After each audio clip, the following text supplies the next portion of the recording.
हो गया और वो आकाश में उड़ गया। आज का जो नौजवान है ये साइंसवादी है, ये हमारी भौतिकवादी और जो हमारी धार्मिक आध्यात्मिकवाद को नहीं मानेगा। इसको तुम साइंस के द्वारा अध्यात्मवाद को मनवाएगा तो मानेगा। जैसे मैं सूर्य को जल देख करके मैं हर बीमारी का इलाज कर देता हूँ। बताओ कैसे? कैसे बाबा? सूर्य उदय हो रहा है, ये जैसे सूर्य मान लो इसको जी, और मैं यहाँ खड़ा हूँ तो हम दोनों एक ही डिग्री पर हैं जी, सीधा। इसकी जो किरण आ रही है वो सीधी आएगी। जी, मैंने स्नान किया, जी, मेरा बदन गीला है, जी, और मैंने तांबे के लोटे में जल भरा तो तांबा कॉपर है, कॉपर में जब जल भर दिया तो कॉपर वाटर हो गया, राइट। और मैं अपने सिर के ऊपर से गिराया, जी, और सूर्य का प्रकाश उसमें विटामिन डी रेडियम को लेकर टकराया, जी, तो क्या बनेगा? रेनबो बनेगा, इंद्रधनुष बनेगा, 7 कलर बनेंगे। जो हमारे 7 कहते सूर्य के 7 घोड़े हैं। अब उसको जो हरा रंग है क्लोरोफिल का है, जो पत्तियों में पाई जाती है, विटामिन डी और रेडियम से लैस है। वो मेरे मस्तक पे, मेरी आंख पे, मेरे कंठ पे, मेरे हृदय पे, मेरे फेफड़े पे, मेरे लीवर पे, मेरे पित्त पे, मेरे आमाशय पे, मेरे गुर्दों पे जब वो गिरेगा क्या करेगा? ऐसे 6 रंग कलर और बचे हैं, बैंगनी है, ऑरेंज है, नीला है। तो ये क्या करेंगे? किस चीज के प्रतीक है? जब हरा रंग क्लोरोफिल का है और डॉक्टर कहता हरी पत्तियां खाओ, सब्जियां खाओ, उसमें आपको आयरन मिलेगा।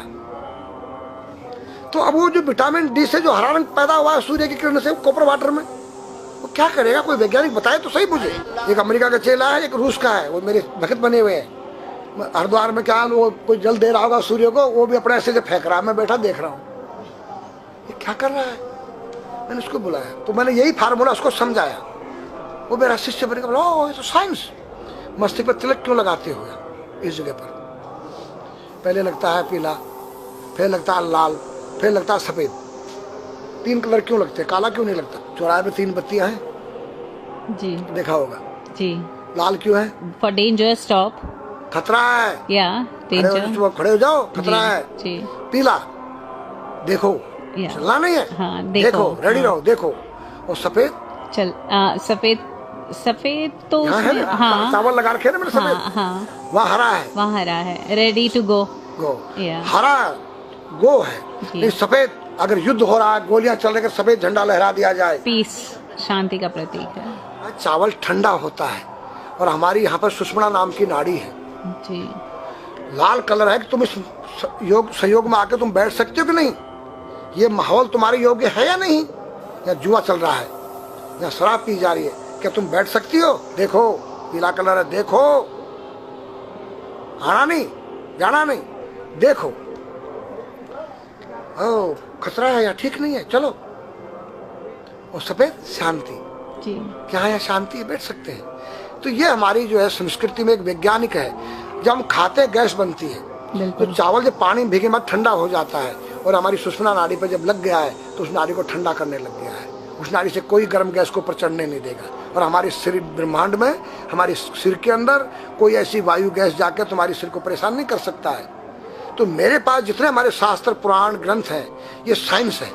मैं साइंस के द्वारा इन वैज्ञानिकों को समझा सकता हूँ और रगड़ा सकता हूँ। कहा जाता है कि नागा बाबा जो हैं वो कुंभ मेले के बाद विलुप्त हो जाते हैं, ऐसा कुछ है क्या? ऐसा नहीं है। जैसे हम गंगोत्री धाम हिमालय में रहते हैं, जी, वहाँ मुझे हिमालय पसंद आया, जी। क्यों? कि तुम गर्मी से बचने के लिए तुम्हारे रूम में एसी लगी है, जी। ठंडा पानी पीने के लिए तुम्हारे पास कृत्रिम जो है फ्रिज लगा है, जी। हवा लेने के लिए तुम्हारे को पंखे या कूलर जो है कृत्रिम लगे हैं।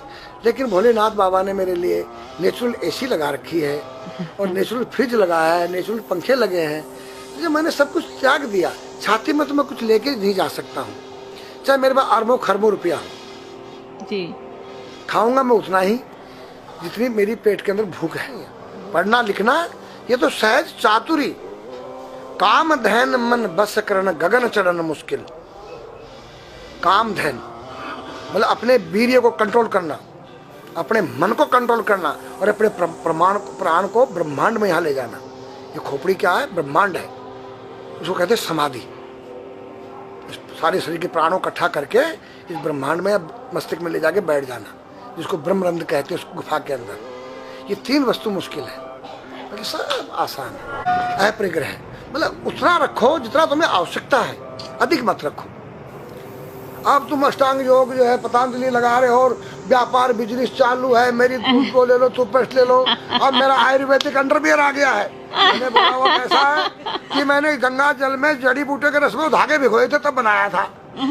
और मेरा दावा है कोई कितना योग कर ले कोई स्वस्थ नहीं रह सकता है, क्यों? खान पीन तुम्हारा केमिकल, वायु में तुम्हारा केमिकल, पानी में तुम्हारा केमिकल। अब जो तुम आरओ का पानी नहीं पी रहे हो उसके पानी के गुण ही नष्ट हो गए सब। उत्तर को सिर करके सोना क्यों मना किया है साइंस ने? हमारे शास्त्र मना करते हैं। हम उत्तर को सिर करके सोएंगे, दक्षिण को पैर करके। हम जब उठेंगे तो हमारी दृष्टि कहाँ? दक्षिण की तरफ जाती है। दक्षिण में यम का वास होता है। और जब दक्षिण को सिर करके सोएंगे तो हमारा मुंह उत्तर को जाएगा। उत्तर हिमालय है, भगवान शिव का कैलाश है। साइंस कहता है कि पृथ्वी के उत्तर ध्रुव दक्षिण ध्रुव है। पृथ्वी कैसी है पता है? तेरा सिर, सेम तेरा चेहरा 23.5 डिग्री के अंश पर है। ये थोड़ी सी चुटिया नाप लेना अपनी प्रकार लेकर के। तुम भी नाप लेना, तुम भी नाप लेना, मैं भी नाप लूँ चाहे। ये थोड़ी सी चुटिया 90 पर नहीं है, ऐसे तिरछी झुकी हुई है। ये चुटिया ये थोड़ी है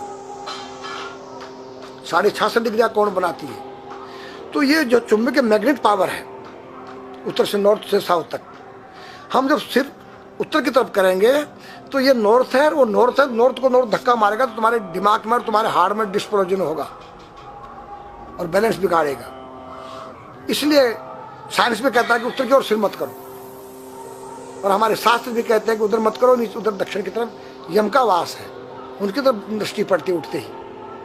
मतलब एक कहने का फर्क है, एक चीज एक ही है। आज हमारे पास योग की विद्या थी वो गायब हो चुकी है। अब तो जो थोड़ा सा कोई एक चूहा था वो दुकान में गया, उसको एक हल्दी कंकर मिल गया, बोला हम पंसारी हो गया है। हल्दी मिल जाने से पंसारी बन गया। जो पीटी स्कूल में कभी किया होगा आप लोगों ने, पढ़ा होगा स्कूल में, उसी को योग कह रहे हैं। योग क्या है? भगवान कृष्ण के पास था, उज्जैन गए थे संदीपनी ऋषि के पास सीखने के लिए। एक ही समय में 16,808 राणियों के साथ बात कर रहे हैं अलग अलग रूप में। योग से अनेक रूप बन सकते हैं। योग हनुमान जी के पास था। जब लंका में घुसे हैं तो मच्छर का रूप बनाया उन्होंने, मत्स्य के समान रूप धर कपि, मच्छर के समान। जब सीता के पास गए छोटे से बनकर तो पूछा क्या तेरे जैसे ही है सब? कि हाँ। फिर तो श्रीलंका पे विजय पाना असंभव है। तो हनुमान ने पहाड़ का जैसा रूप दिखाया, हिमालय जैसा। सर्जविन करना, अपने प्राण को निकाल के मुर्दे में डाल देना, उसको प्रकाया प्रवेश कहते हैं। जो आज है ही नहीं, लुप्त हो गई। जो जानता है किसी को बताता नहीं।